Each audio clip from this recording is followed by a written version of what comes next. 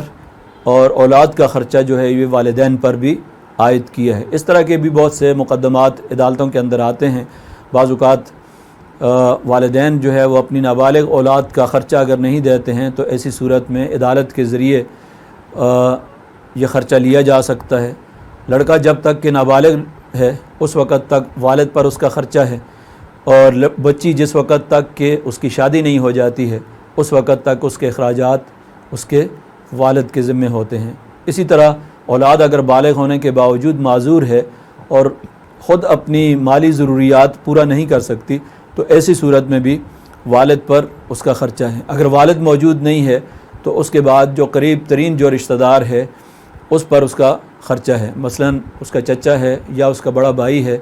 تو وہ اس کے اخراجات پورا کریں گے۔ یہ پورا ایک کفالت کا نظام ہے۔ اسی طرح اگر والدین جو ہیں وہ تنگ دست ہو جاتے ہیں